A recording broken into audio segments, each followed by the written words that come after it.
Hey guys, had a couple of seconds of technical difficulty there, but I think we're all up live. I see we've got a few on board already. So let's check in. Where's everybody coming from today?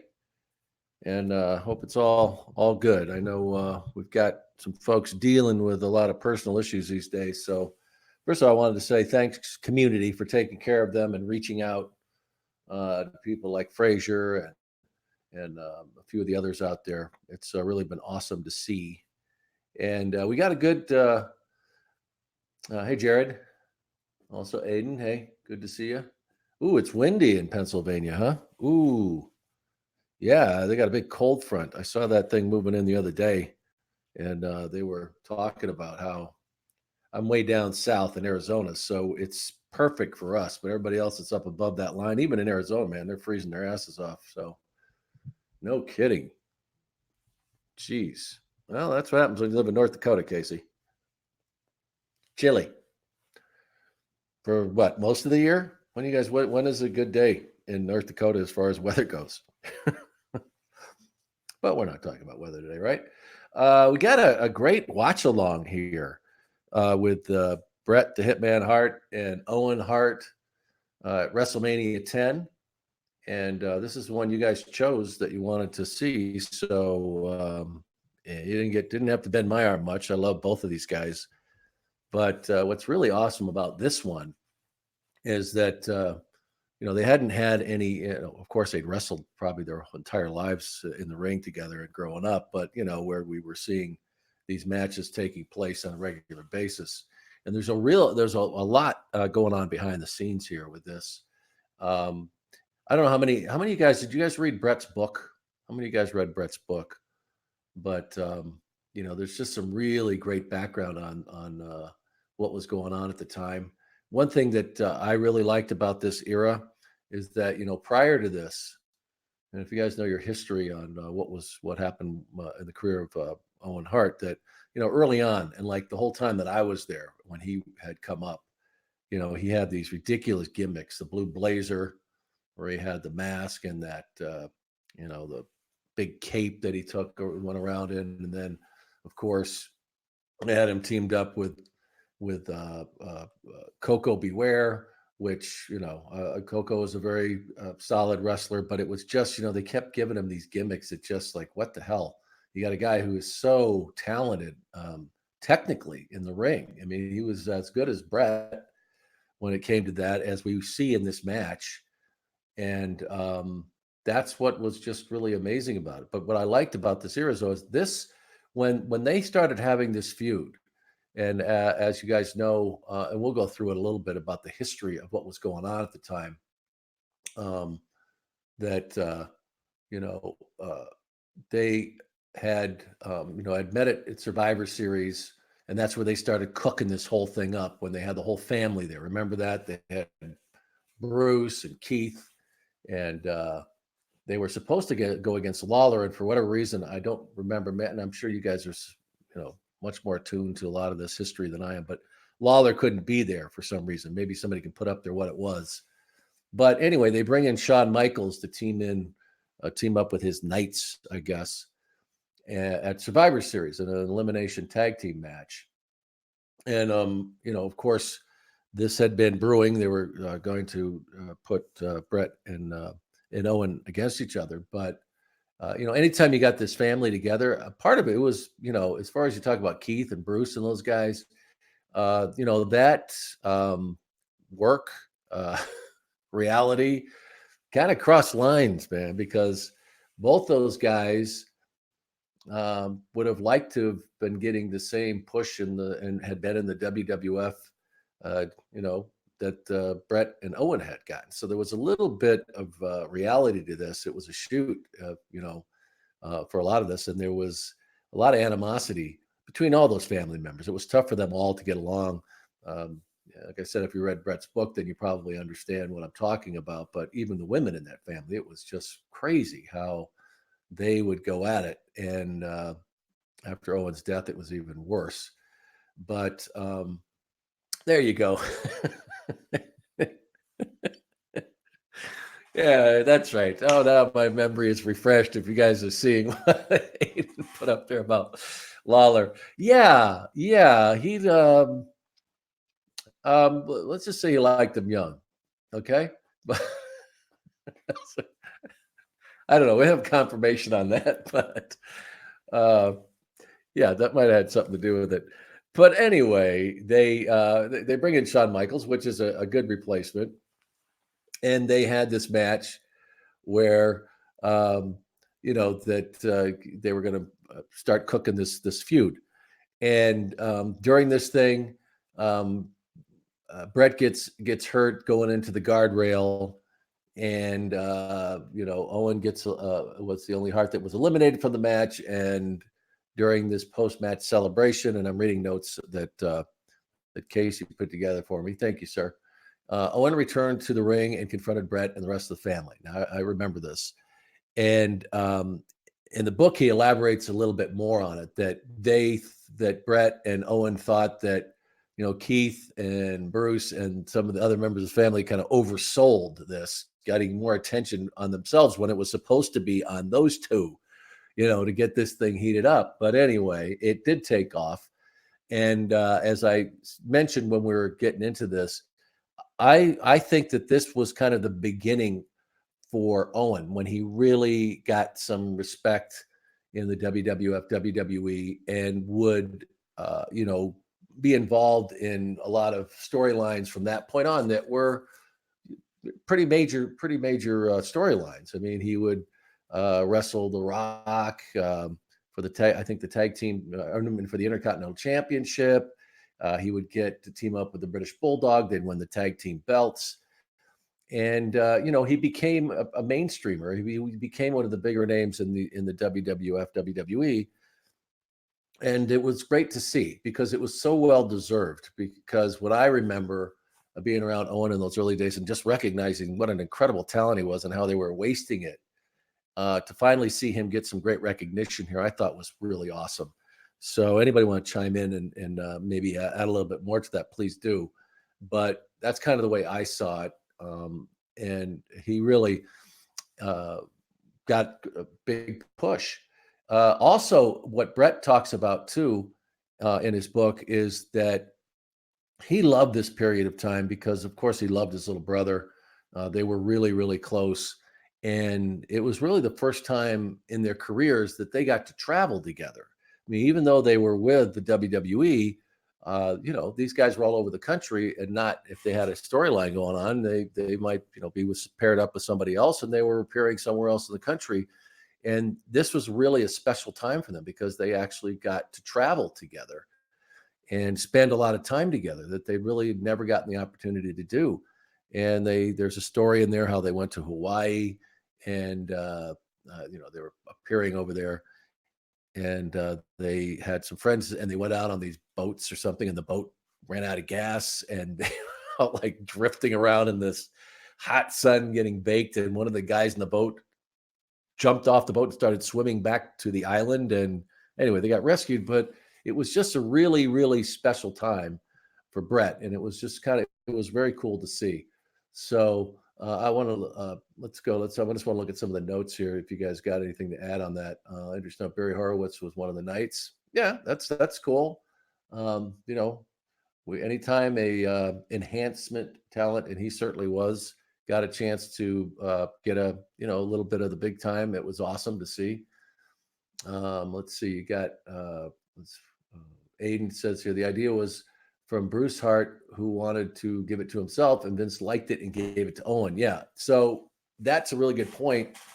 That Bruce desperately wanted to be in the WWE, and who knows if that's the real deal, as far as him selling that angle, whatever, but that was legit heat that he had for, the brothers. And it wasn't necessarily anything they did. It was just that they were getting, they were with the WWE. So that was all, if you've done any research on that family or know anything about the background on them, it was chaos, that they had all of these, they were always fighting about something. And to this day, I don't know. I mean, I hope that they've now gotten past a lot of that, but you know, after Owen's death, and then that whole thing with the the lawsuit and the settlement, and man, it was not cool.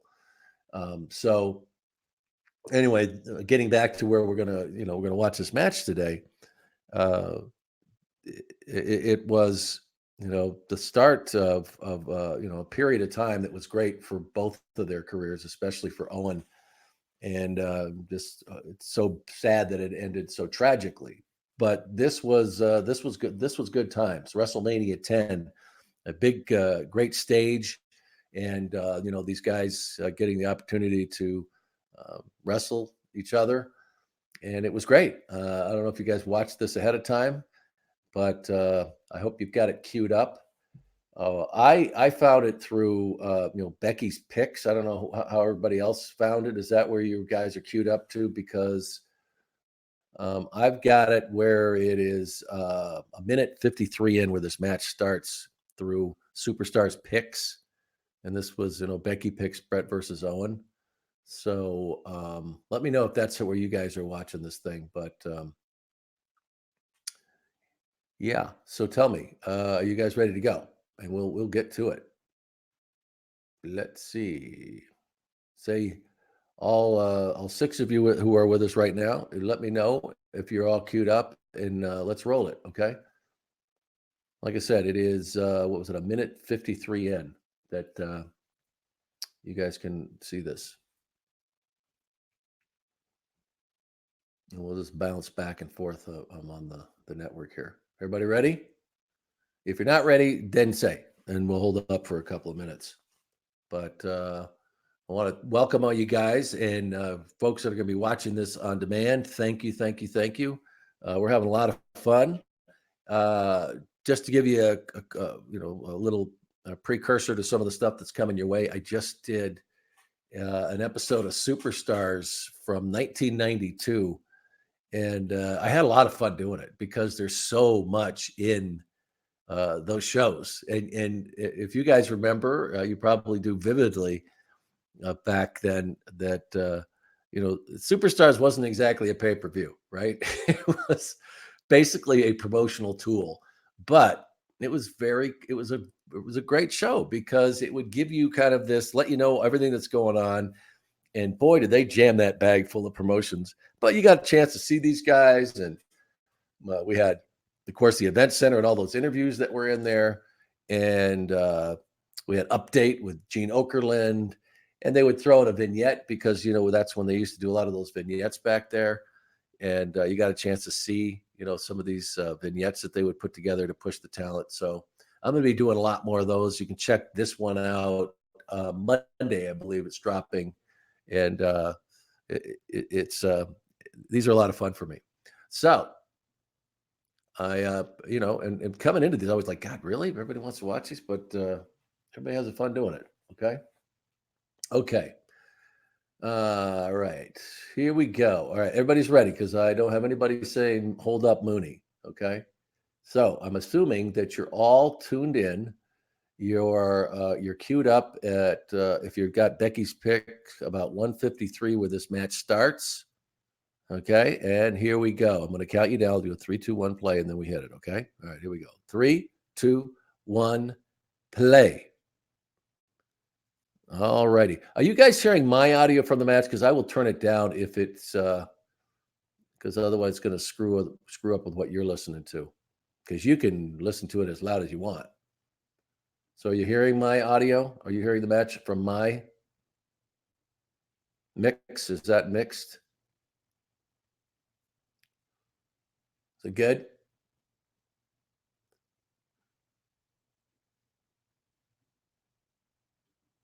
Okay. Nobody's saying anything, so I'll keep it down. But you got, they kind of come out of this. You've got Vince and Lawler on commentary. So obviously he's back, whatever it was going on.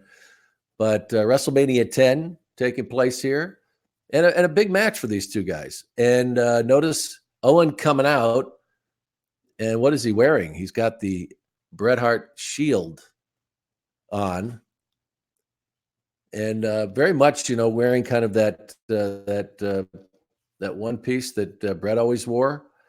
And this is when Bret was kind of going through that black phase. Everything was dark and black outfits. He's got the black leather jacket coming on. Okay, so he's got the shield, right? What's he going to do? He didn't give it to a little kid. Oh, man. Owen, how can you? Mr. Heel. Looks great, though, doesn't he? I mean, this is where he was at his peak physical condition. And you can tell, he really liked, I think he liked being a heel, don't you? Love the way these doors open. They got the WrestleMania 10. They're going to show it here in a second. Do they? Oh, he's already out. They got the doors open. Okay. See? Got the epaulets there on the shoulders. Is that what they're? Epaulets, right? I don't know.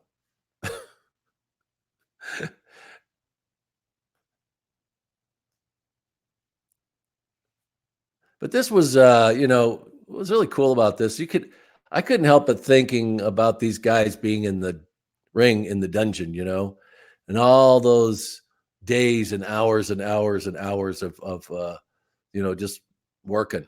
And it kind of came to this, the two of them into the ring working together was pretty awesome. And you watch this thing throughout, it was a really great technical match. And then you also saw the very similar styles of the two. You could tell where they were taught, Okay. So Bret, of course, goes out to ringside, and this kid wants none of it. He just sticks his tongue. He's like, they need another audition for a kid at ringside, but he must have known somebody. Must have been somebody who was connected to someone backstage. But look how great a shape Owen's in. I mean, he is just, and also Bret too.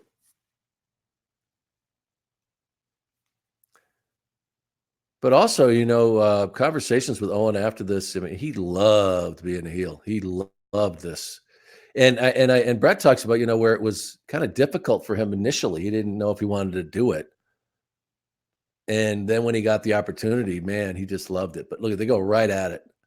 And one thing I like about kind of the theme throughout this, there's a lot of this kind of amateur wrestling involved, and you'll see this right away. And they go at it, and it's dropped. See, that's all that is. Like scissors, maybe not, but what I'm talking about. But look at the athleticism of these two.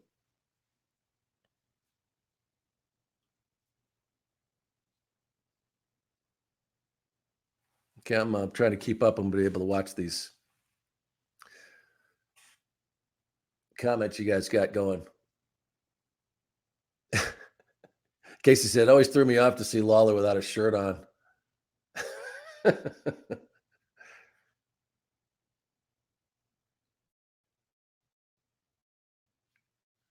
Yeah. Oh, that's a good point, Aiden. Yeah. Aiden Yastro says about how when they came out there and they, like I mentioned, Owen was basically dressed like Bret with the shield on and the one piece that Bret always wore, same colors, the pink. So, right. Yeah. Because he says, Alberta, Canada, and they go right into it. And then, the doors open and they got the lights blasting. So you can't really see until he comes back out. And then it was Owen.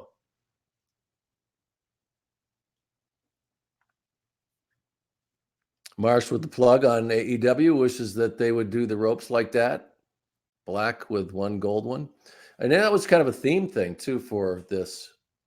But I think you're going to be seeing AEW, establish their own very unique. But that would be a good look for them, right? Those are their colors. So yeah, that's a very good idea, man. I like those ropes. Yeah, so you're seeing this here. I mean, nothing too fancy at this point, but you can tell how well they work together. I mean, when they go back and forth with the the arm bars and the twists and flips, and see, look at all this. And it's not like they had to, say anything through this. Just to them, it was just like dancing, man. They knew the moves.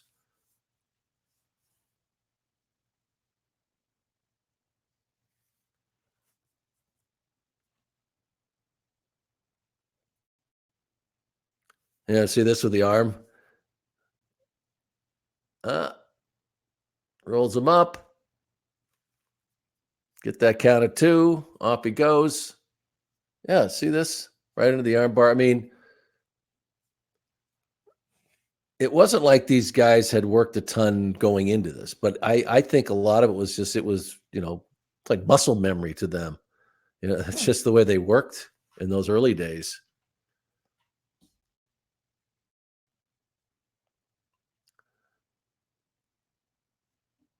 And they're talking about Stu and Helen here, Stu and the Hearts, and uh, it was very difficult. He talked about how Helen watching the matches. It was hard for her to watch these matches when their kids were involved, and like when the few times that she came, well, look at that.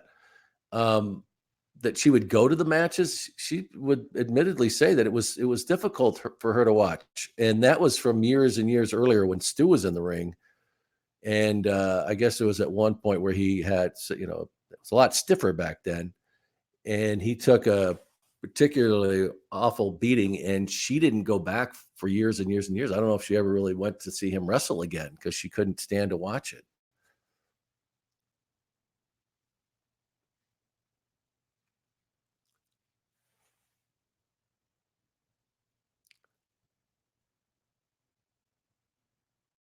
See the emotion here? Because you saw earlier on, Owen slapped Bret.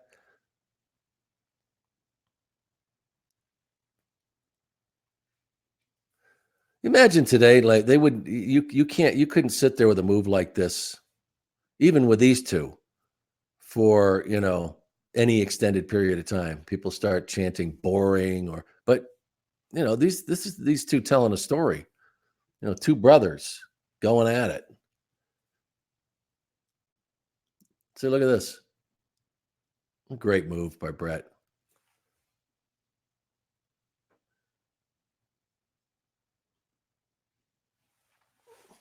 I keep going off camera. I'm watching.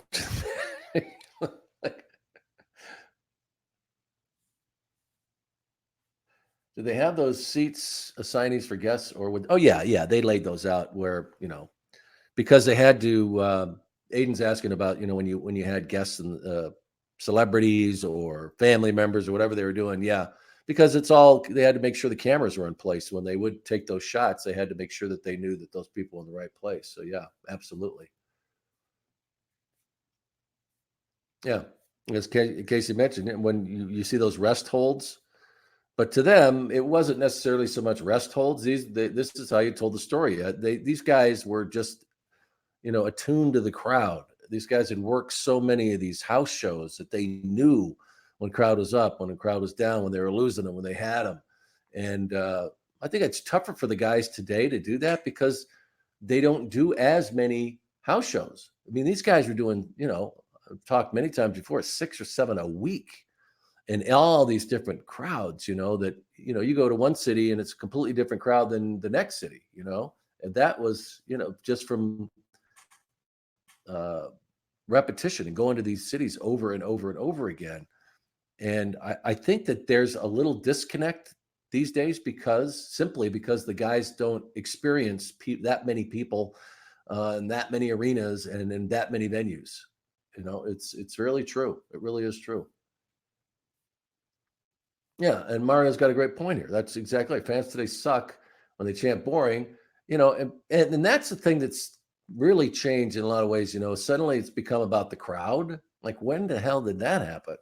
You know, that they get to control everything. I mean, you got to entertain them, but they can just hate somebody from the very beginning, not even give a match a chance. I've seen that happen.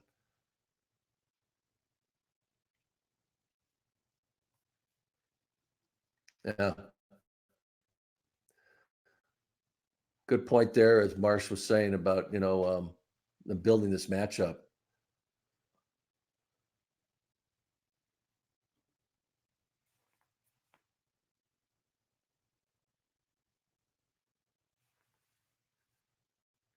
Yeah, and that reverse in there, and yeah, in every one of these, you're thinking, oh man, there could have been three, a 3 count there, but got to keep it going here. But these guys just work so incredibly well together. It's just so much fun to watch.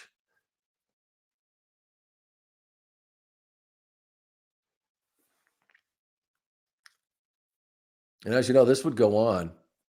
Um,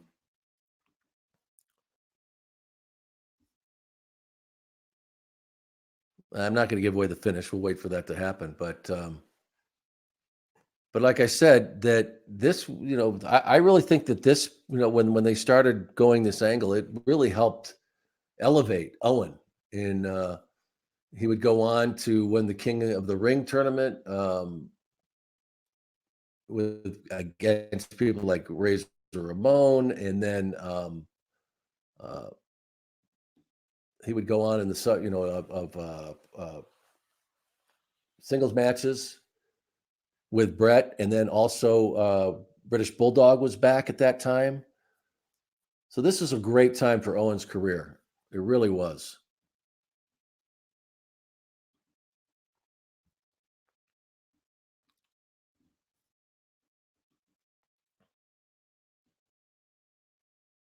God, these guys could sell.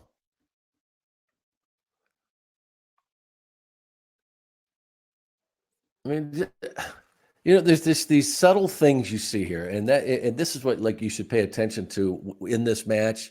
Just how these guys, he goes with he blocks with the leg, blocks with the leg, blocks with the leg, and then does a sweep and rolls them up, and it's subtle things, but a lot of people you'd see these matches never have that kind of precision, and it's all believable. You know what I'm saying? It's not it. Like sometimes today, I think we see some of these matches, and it's just so rehearsed looking that you just can't really buy it. And it's great moves and it's great athleticism, but you don't buy what happens, and that's the whole point of it.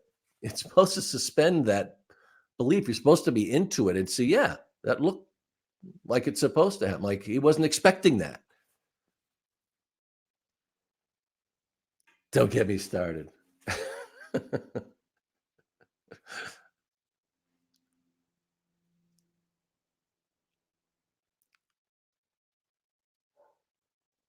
But see, you have these moments. Oh, the reverse on that big clothesline. See,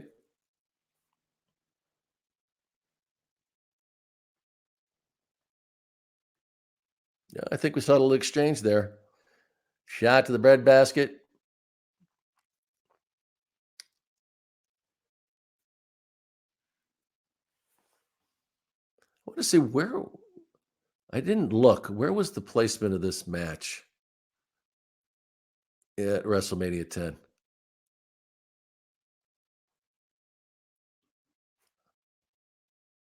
Really? Was it first?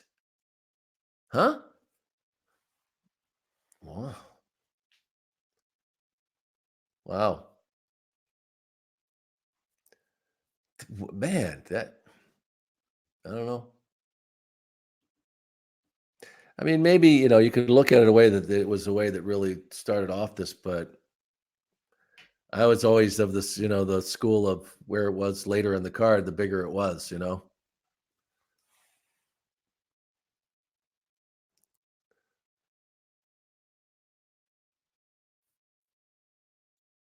Uh, it's yeah, that was great. Using Bret's move against him. Yeah.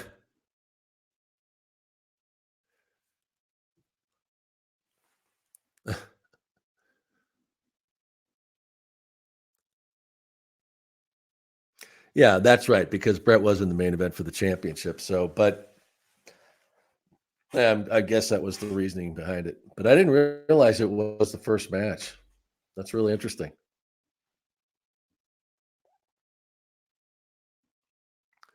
Okay, so Aiden's saying that he thinks that Bam Bam, was Bam Bam a dark match for that? Because Marsh is saying it was first because Owen wins, then Bret wins the main event and wins the championship, and then it shows Owen all upset because he just beat that guy. Yeah, that was yeah,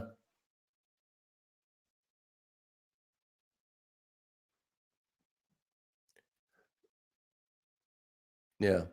But sometimes they'd have a dark match. I mean, then they would have the opener would be for the first match of the actual pay per view. So the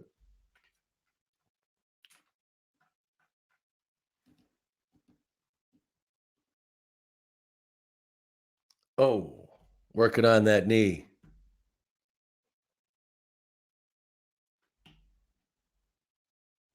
I always loved that move, man. It was always so believable. I mean, how could you not have your knee driven into a steel post and not have it do some serious damage, right? Yeah.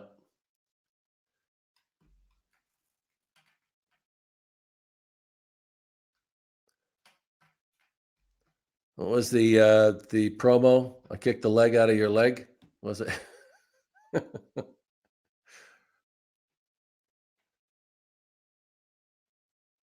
I'm not quite sure how that move works.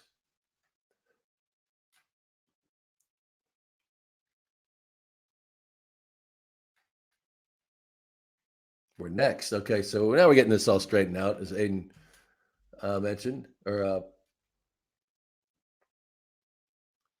Bam Bam and Luna versus Doink and Dink. We're next. Wow. That would be a great match to watch, huh? Yeah, no, Bret was the best, as Mario points out, and Bret sure could sell. No kidding, and you could tell his brothers. They were brothers. I mean, they were both so good. It's just too bad it took them so long to realize just how great Owen was. But as we have talked about before, it took Bret a few years when he first arrived in the WWF for him to finally get launched. It was until the Hart Foundation got put together. Remember, they're going to make him a cowboy and have him ride on a horse coming out. So it takes a little while, and some never get there. So thank God that Owen did.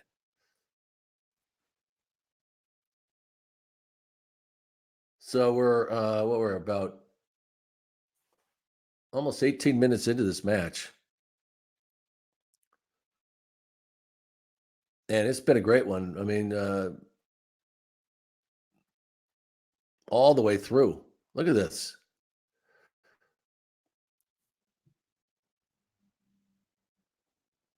Could you think people would be into a match like this now when they do that? Something like that where they're just locked in a hole and rolling over. I don't know.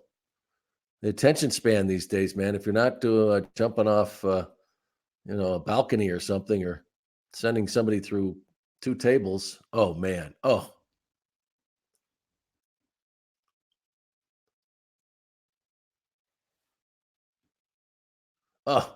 that's great. And that took two to do that move. I mean, Owen had to hold him up to give him that leverage. It's great.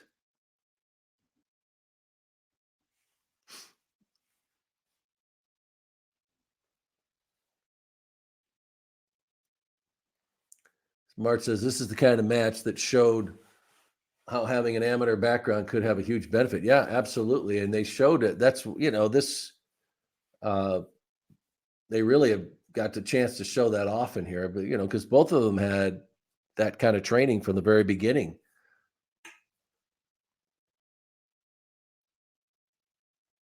Now they rather have a background in gymnastics, yeah. But that's a good point. But that's to me is the problem with a lot of these is that it looks like gymnastics. It doesn't look like wrestling in a lot of ways. You see some of these things and it's you got three people and they're all doing the same. They all have to do a certain move for this to work, and it's just well, yeah, it was really cool, but yeah, it doesn't look like wrestling to me. It just doesn't look like combat to me. Oh, wow. What a great pile driver. Look how straight up he was.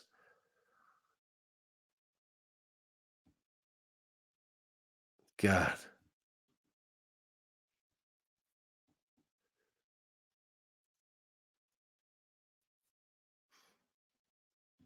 Yeah, as Mario points out too. Yeah, I love that match too with Bret and Perfect. I mean, yeah, Mr. Perfect. Yeah. So that should be another watch along, guys. We should do that one down the road. I'd love to do that one. Look at this. Oh,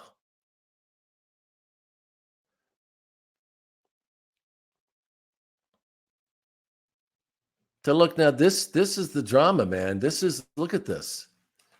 You know, he's just barely. They're both exhausted, both beaten up, and you know, Brett's the first one to turn over and try for a cover, but Owen reaches down and and lifts up the shoulder and like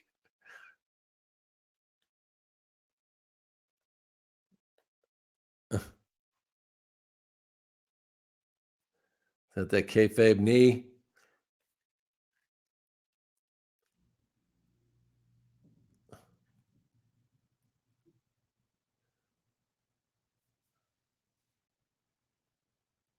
Uh-oh.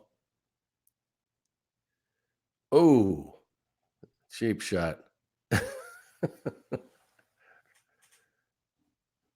Those officials missed a lot of things, don't you think?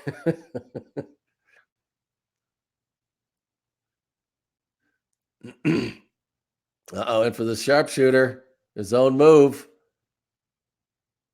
right in the center of the ring. How's he going to get out of this?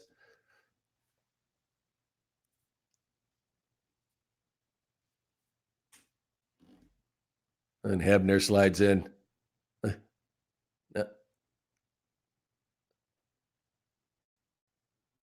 He can't give in. He can't give in to his brother. Look at this. You're buying all this, right? I mean, this is like it gets to the ropes, okay, and then breaks it up. I mean, it's so good. This was selling, guys. This is when you were telling stories.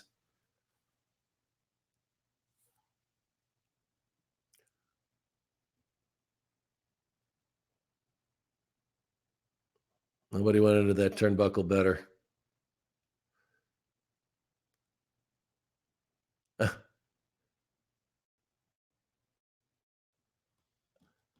What? Hey, that was clean, right? You can't argue it.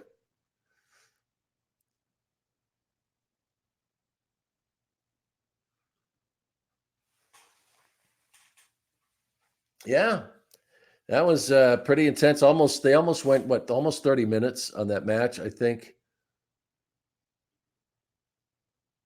Yeah, like let's see, they're about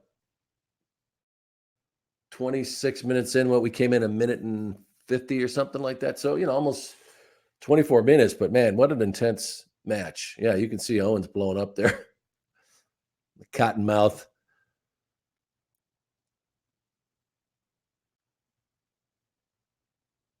So that's what's great about this, and which we mentioned, it was the first match. I mean, I don't know if it had to be the first match, but not quite sure what was Brett intending to do here.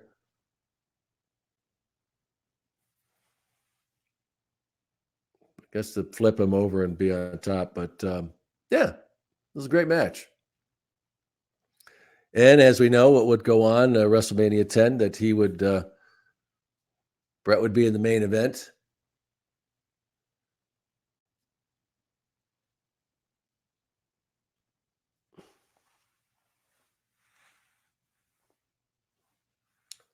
So I want to look at I want to look that up, but Todd Pettengill. So let's listen to the interview.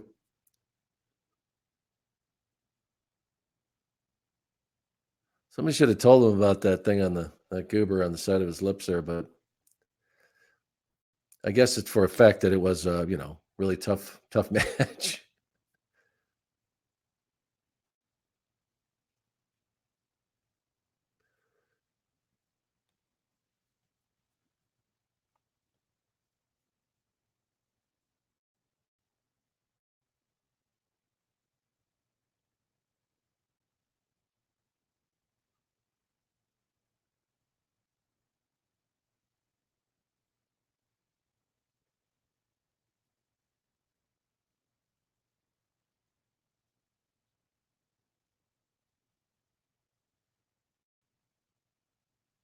Yeah. There you go. There you have it. So that was a good match, man. I love that. Oh yeah, Mars says I want you and Todd to host a show on the network. Yeah, we'd have a blast. You guys all listen to that episode that we had? That's one of our most downloaded episodes when we had Todd on. So who knows? He's I think he's getting ready to step down from radio. So who knows? That'd be kind of fun. We did have a lot to talk about. That was great. So anyway, I wanted to look up. Let's see. I wanted to see what that WrestleMania 10. You guys are the experts here. You guys know a hell of a lot more than me. But let's see. That was a hell of a That was a. I tell you, I didn't know. I didn't know it was the first match. I thought it was further up the card, but I guess I understand it now. Burt Reynolds was there, right?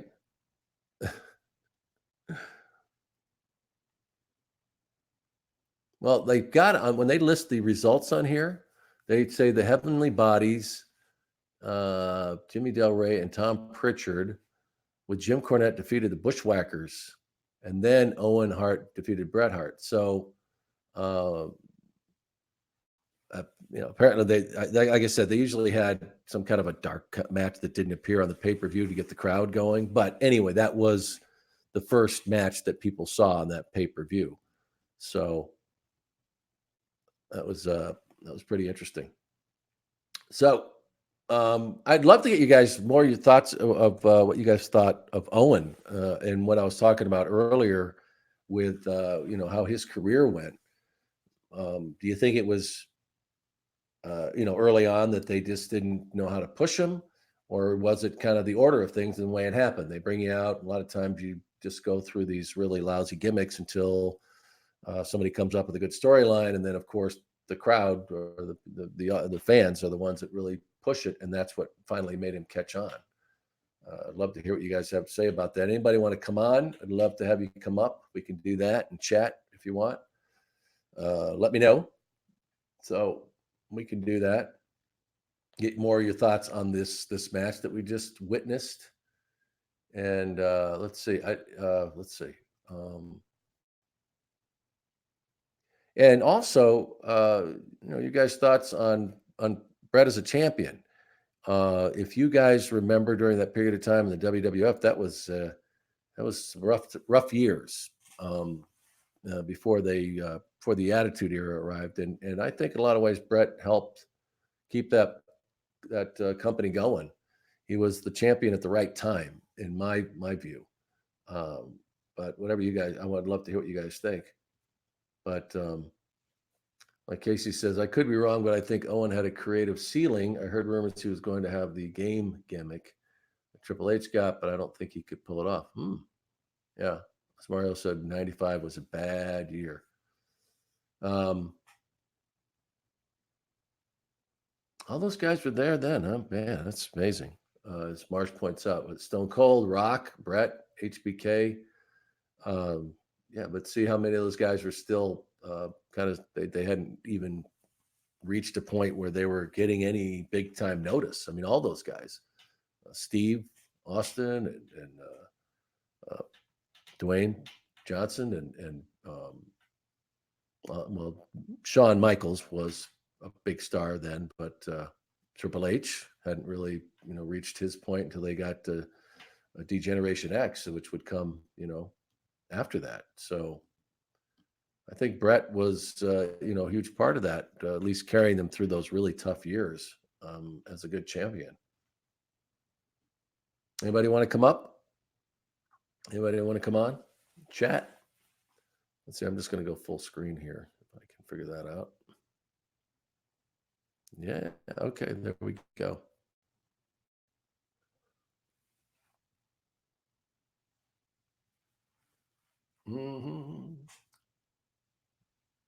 NWA Power. What is NWA Power? I haven't been watching any NWA. All I've been seeing is all the stuff they've been doing with AEW, and I know NWA is doing. They want to start doing studio shows again. Isn't that something that's Corgan's doing? Yeah, with Jim Cornette. Yeah. Well, and I've thought a lot about those of what if those opportunities came along and I'm not saying they have, but I don't know, man. I don't know if I could, especially with my day job. I mean, it's hard enough for me to get off to do other things, but I think about what Tony and them are doing now, and they're back on the road every week, and they're not doing like they at least in back in the day they would do TV tapings every 3 weeks. These guys are doing these live shows every week.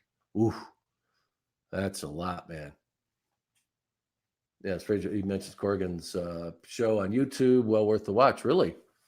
Um, I know, but I'm just I wonder if crowds today would be interested in that in these small little venues, these small little gatherings of wrestling, and everything has got to be like a rock concert now. So I don't know, maybe they're onto something. I have to watch it and check it out.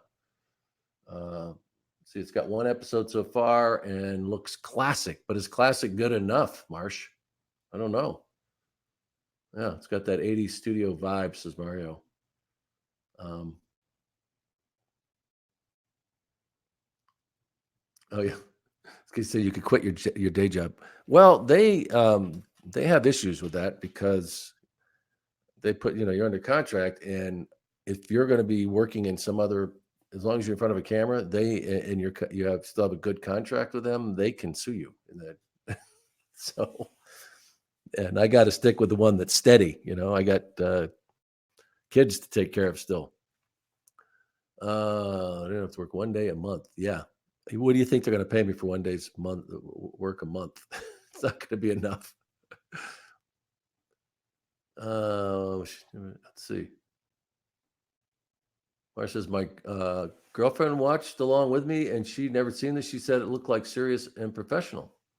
She said a lot of stuff out there is not always that way now. Yeah, well, it's what's really great about that they are experimenting with a lot of these, uh, taking some stuff that worked in the old days and making it new, I guess, in a sense.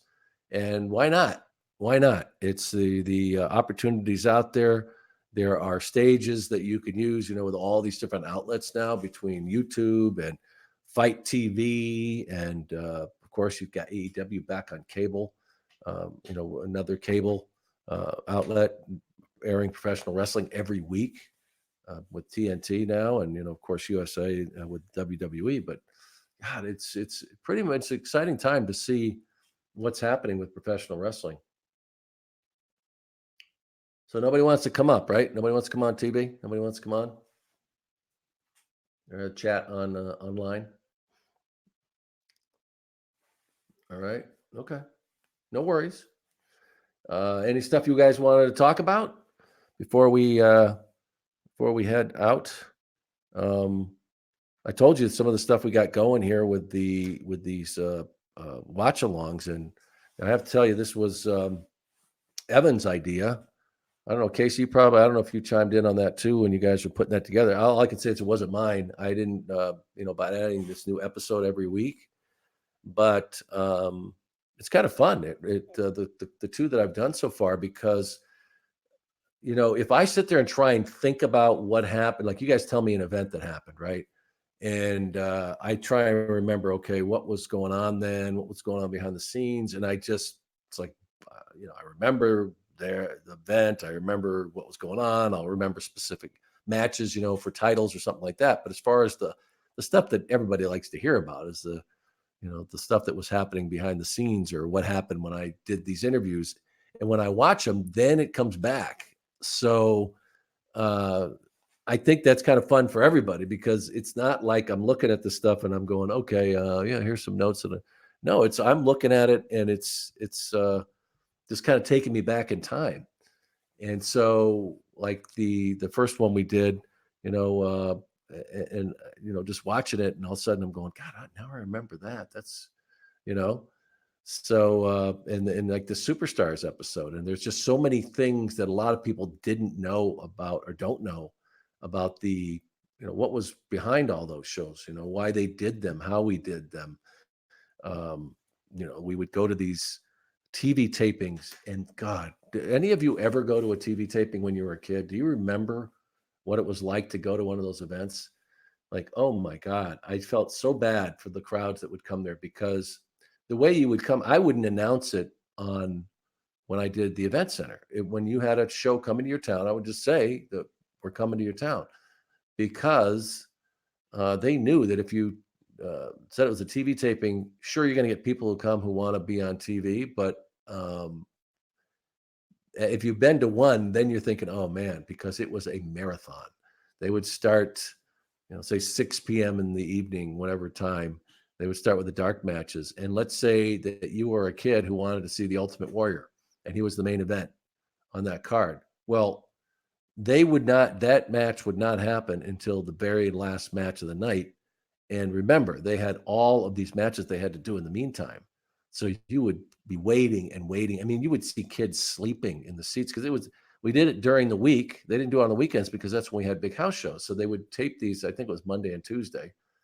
And oh my God, they would, and then they would have to, because finally, a lot of the crowd would say, forget it. I can't, gotta get my kid home. He's got school tomorrow. And so they would leave, and the promotions guys would have to go get people and move them, say, hey, would you like to be right at ringside? And they would move these crowds to, the one side of where uh, they were in the camera shot to make it look like the arena was still full. But there's just all kinds of stuff that I could tell you when we do some more of those. And yeah, so it's going to be, we're doing more than superstars. We got, we're going to do other episodes from the network that we'll throw out there.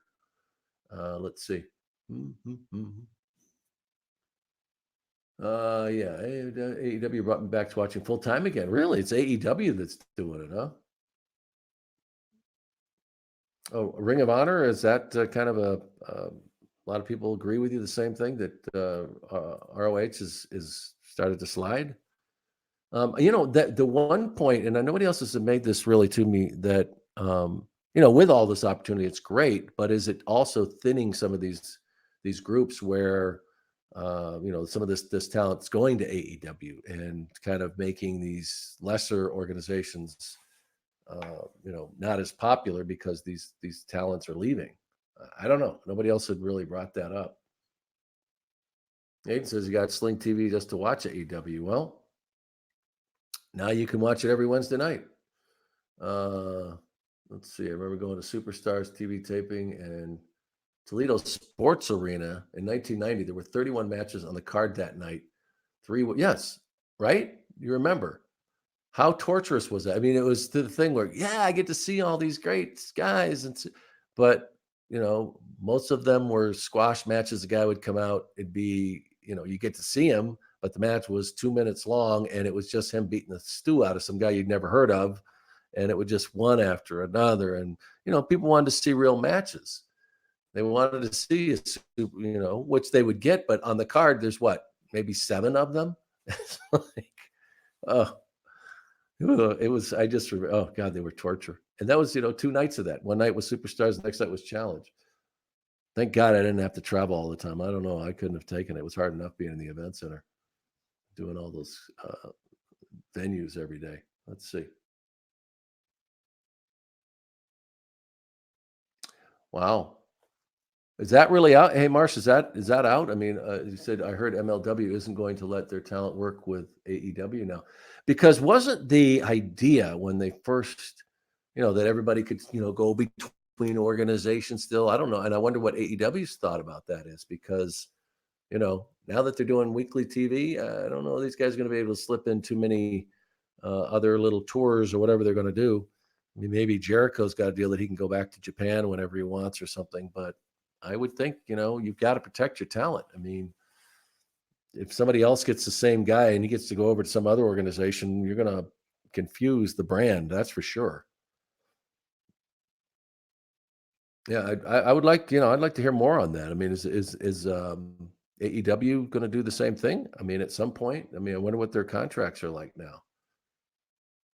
You got to protect, like I said, you got to protect your talent. You got to protect your brand. I mean, why do you think Vince is doing what he's doing? Oh, Mario puts out a good point here. I mean, do you think they should bring back enhancement matches? I don't think you're going to see that as much anymore because remember the whole idea of those enhancement matches was, or really the whole point of their promotion was to get people to go to house shows. That's how the guys got paid, and so it was important to get crowds to those houses. Now, you know, they just need a crowd for these TV broadcasts. It's not the same. And guys, now there's just more different revenue streams that they have, and these guys are in a contract and they're paid by the company. It's not based on the gates. So um, that was pretty much the purpose of those enhancement matches. Now, do they still have them? Yeah, because they bring somebody new in and they want to, show them off and have them get attention, but not like back then. I mean, you used to have when we go to those TV tapings, you'd have 30 guys show up that were basically what they called jobbers, and you had your Barry Horowitzes and you had your Steve Lombardis who were enhancement talent. These were guys that really could work and really knew how to put people over. But you also had guys that were just basically, slabs of meat for the guys to go out and just destroy. I used to watch some of those enhancement matches and go like, my God, why would you ever want to put yourself through that?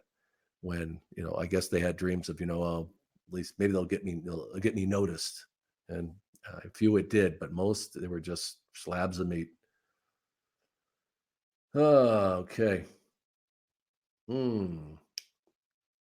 Did I have a favorite character back then? Mario asks. I mean, as far as superstars, you guys have heard me talk about, who those guys are back in the day there. But I think from as far as like a wrestler, just from what they were, the way they performed in the ring, and what they could do. I mean, Bret was right up there.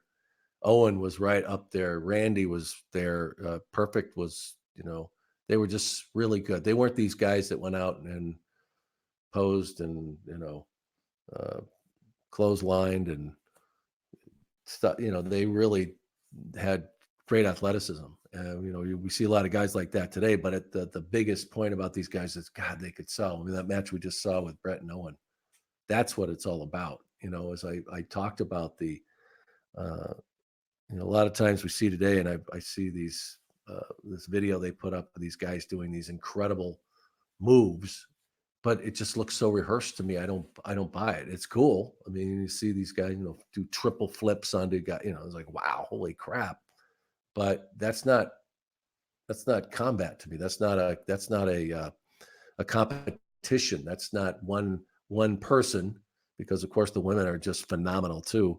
It's not one person being able to dominate another and convince you that's what they just did. So it's you know I really wonder what people want these days. I want that's a really great point about Jared when you say we should do watch along with the wrestling spotlight. Yeah, but there aren't any on the network at this point. But I would love to. Well, I shouldn't say that because then that I'd have to get Ian to come on and do the show, and I don't know if I don't know if I could do it. The only reason I keep that schmuck's number in my phone is so that when he calls, I know it's him. You know, so I don't have to answer. But I might be convinced if we could get Spotlight because it was you know with Sherry and he's probably got some good stories to tell. I would imagine, and it'd be an interesting dynamic. I mean, we really haven't sat down and chatted for a long time, not even on holidays. Sorry, but good point. If we can find a spotlight, I'll think about it. If you guys can convince me to actually make that phone call, I will. All right. And I know someone who's very excited about that is Casey Jeromebeck because he's been bugging the crap out of me to call him and try and set something up. So we'll see. Somebody can find an episode. We'll do it. Let's see. Aiden says Cody reminds me of the '90s Surfer Sting so much. It's fun to watch. Really, I hadn't heard that. That's That's interesting. That's a real interesting point. Hmm. Casey says, I heard Ian borrowed a bunch of money from your mom and he hasn't paid. Where did you get that news? I didn't think I never talk about him. So I don't even want to get into it because then I'll get riled up. So we're not going to talk about it again. Not now. All right. Can't believe you. Anyway, let's see. Any news on the network bringing on Challenge or Spotlight? I would think so. I mean, if they have superstars, they've got all those in the archives. So let them know. I don't know if there's a way to push them, but we'll see. Start throwing angry hands. All right. Man. All right. Any other stuff you guys want to talk about before we wrap it up here? I hope you enjoyed this watch along. I did. It was a great match. I love those two guys. Like I said, I think that it was Bret always wanted to see Owen do well. I mean, he really did. He wanted him to become a huge superstar and be successful and be able to take care of his family. And I really think that feud, when they started that and got that all going, it launched him, and he became a big superstar. And who knows where his career would have gone if he had been able to have gone on with his career and gotten the opportunities and seen through, when that whole period went on with the Attitude Era and beyond. I think that he would have just been phenomenal whatever he did. What if he would have gone to WCW? Hmm. Oh, what'd you think of SmackDown on Fox? Do you agree with the WWE going to the Mid East? Wow, man, Aiden, those are a couple of good questions there. Absolutely, Fox. That's a huge network, and but I don't know. I don't think that they were real pleased with those first ratings. I thought thought it was going to be bigger because just you know, we're talking gigantic money that that deal with Fox. I mean, billions. So Fox, it's not just because they like professional wrestling; it's because they thought they're going to make money from it, and that is the bottom line. So, and I have people that are connected to what's going on with that, and I talk to once in a while, and Eric is very much involved in what's happening with that. So, be interesting to see what he can do with it, and I think they're giving him the opportunity to show that, and we'll see what happens. But yeah, that's huge. Oh yeah, you asked about the Middle East, and you're talking, I imagine, in particular about Saudi Arabia. And God, this is a real interesting debate that people are talking about because there's of course uh, protesting how the human rights over there, but at the same time, can they make a difference in the world? I mean, they're getting to the point now where they're going to let women, wrestle over there in the ring. Uh, that was unheard of. So, are maybe in many ways, maybe they are helping to open the eyes of a very closed culture, and and they let women go to those matches that would have never happened before. So, there's what I'm saying. There's two sides to this where do you protest by not allowing the product to go there, as a company, and say no, you have to improve your treatment of people, or do you go there and little by little break down barriers to maybe they change the way they think and they see? It's a really great debate. Um, I don't know. I mean, my feeling is I think that they are making a difference by doing it. I don't know how deep the politics are with this. I don't know, but my feeling is anytime you can change people's minds or get them to be open to, something that they're not. You're talking centuries of how this has all happened over there. So if they can break down some barriers there and change those people's lives, what's wrong with that? You know. Let's see. Yeah. Let's see. What do we do? Let's see. I think they should get rid of the draft since WWE isn't the only game in town anymore. Very good point there. And what's with these? That's kind of like the I don't know what they try. It's kind of this get drafted to one show to another, and that makes it. I, I've never understood it either. I don't understand why that makes it special. Entertain us. That's what I want you to do. Entertain us. The NXT is different because it is this. It's supposed to be like the minor leagues, guys trying to make it, and up and coming, and they do different. They have different storylines going on that are very, very different than the big league, the big show, and I like that. I think people like that. They like to root for these guys. And if it becomes like the rest of the shows on that level, then I think it's going to ruin it. And I think you just got to let it happen. Let these guys have a big say in what they're doing, and it's working. So I don't know why mess with it. Yeah, the fake draft war room was cringeworthy. Yeah, it's like, how many people are buying this shit? I mean, like, really? I mean, how week after week? How do they not realize this? They're it's a multi-billion-dollar company, and to be so tone deaf at times just blows me away. It really does. I'm sure many of you agree with me. I mean, like, my God, guys. We always say, you can't, be an armchair quarterback, that old term, but I'm telling you, in some ways I'm like, yeah. I mean, like, I see people on Twitter, I'm like, that makes sense. And it's just some fan who, you know, he said, when you said you'll be a PA, man, maybe the next thing you'll be his head writer. I mean, like, I'd love to do a table for three. I wanted Mario. Who is this question? Aiden, or Frazier maybe brought it up, right? I would love to do a table for three, and we missed the opportunity. I would have loved to have done a table for three with Gene, uh, myself, maybe Tony, or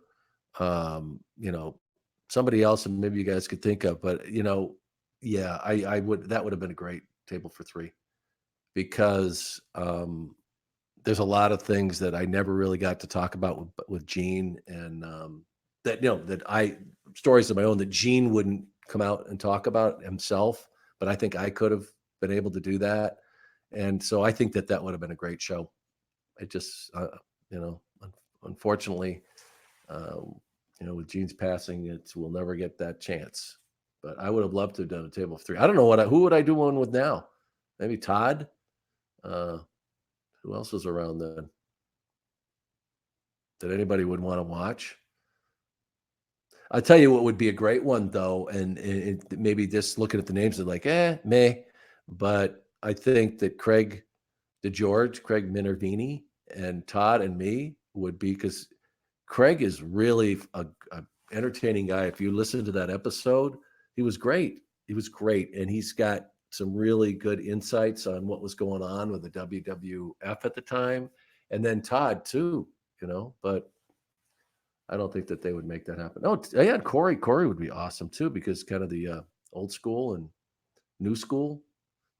Yeah. Anyway, that would be good. Brother Love and yeah. Because we all over there. Charlie, man, wow. Ooh, there's a name from the past. You know that guy, he does these documentaries now where he goes down to Mexico, and man, he does these wild documentaries where he goes and puts himself in grave danger. Let's see. Yeah, yeah, like you talk about these backstage interviews. Yeah. But I mean, I don't know how many. I mean, when you talk about your top 5 backstage interviews, there wasn't many of us, for one thing. And there's since that time, a lot of it, everybody was just basically mic holders. They didn't really let these guys develop. So there probably would have been, some very memorable ones. They just didn't give them the opportunity. But, you know, mm. Let's see. So why did they ever hire him? Who are you referring to? Charlie Min. Well, they brought in all kinds of different. Why did they hire? What's his name? Murray, whatever his name was, the one that caused all the trouble with Vince and Pat, and yeah, they just would. Somebody was different, and they thought maybe they'd work. I don't know. There's a lot of them along the way. Murray Hodgson, yeah, that's what. I don't know whatever happened to that guy, but ooh, that was a dark episode. Yeah, I know. You'd love to have him as a guest. I'm just waiting for that to happen, right? Yeah. That. Okay. Table for three would be interesting. Todd, me, and Corey. I'd like that idea. That would be fun. Let's see. Is this in between? Brian, you have. Let's see who put this up there. Fraser, Brian, you have the right idea and something I did for fantasy booking. Big Four with SNME and between. Well, did you guys catch the Satellite's main event that I did? That watch along? Did you guys like that one? Food from wrestling with regret would be great. Yeah. Well, keep those ideas coming, guys. With those, ideas for guests. We've got some good ones that we've lined up in the next couple of weeks. The next one that we're going to be dropping this Wednesday is Medusa, Deborah Maselli. She told me it's Michelli in Italy. It's Maselli, as they pronounce it here in the States. So we had a really fun conversation. She's a very interesting woman. All the things that she's accomplished in her life, not just wrestling. She was this huge monster truck driver. She did that for 17 years. She won 2 championships, and she talks about how she got into it. And she got a phone call from somebody saying, hey, they think it'd be cool if they had a woman. So she went, never having driven one of these trucks, let her get in one. She went around the track, drove over a couple of cars, and thought that they were going to tell her to get the hell out of there. And they loved her. And she went, it's really some crazy shit in that episode. So check that out. It's coming out this Wednesday. Let's see. Ooh, Steve Hecht. Wow, that would be interesting.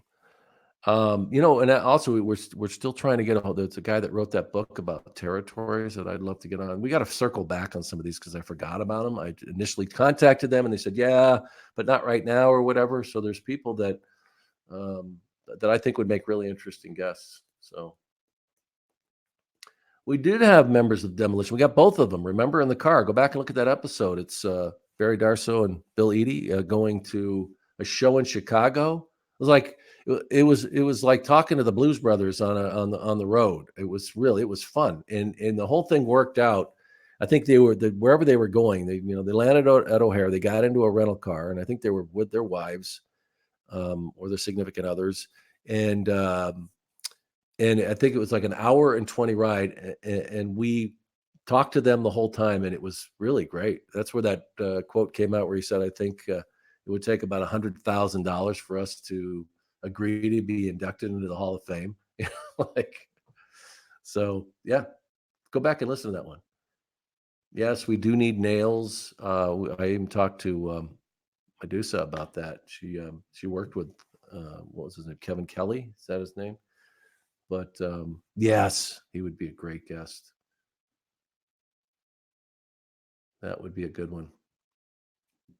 All right, I'm going to sign up. I still got stuff to do. I've got to get the Medusa episode done. I know Casey's expecting the intros and stuff for that, so I'm going to get on that. But guys, really, thanks for tuning in. I hope you enjoyed this one. And of course, we've got lots more coming up, lots more content, lots of great guests. And I hope you're enjoying this new edition when we put in the Mondays. We're going to keep you busy every day, I think, by the time we get done. But right now, doing the extra episode and then doing the watch-alongs and, of course, the main event Saturday primetime original episodes every Wednesday. So we're keeping busy, but I hope you're enjoying it all. And really, I can't thank you enough for being Patreon members. Stay with us because it really helps, and it helps take care of the folks that are the team here. Okay, so thanks for tuning in. Yeah, well, Cornette, I'd love to have him on too. I keep reaching out to these guys. It's just that you know, it's maybe hit and miss. So okay. Let's see. The last comment from Frazier. Thanks for doing these in primetime, Sean, Casey, Evan, and everyone else. It's helping to keep me sane and motivated. Yeah, and Frazier, we're all with you, brother. And all you other guys, you got other stuff going on in your lives. You got a great community here. And I even mentioned that the other day on the podcast that I had no idea when I started doing this. I thought it would just be people that wanted to hear about wrestling. I thought that I would just be talking to, former performers, former entertainers, sports entertainers, and yet it's those episodes are so motivational because these guys have such incredible lives, and then also you guys. I mean, look at this. You guys have become friends. You help each other out when the times get tough. You're there to support them, and I love it. So we'll keep doing it. All right. All right, guys. Thank you. And I will chat with you soon. In the meantime, I'm Sean Mooney, and I am out.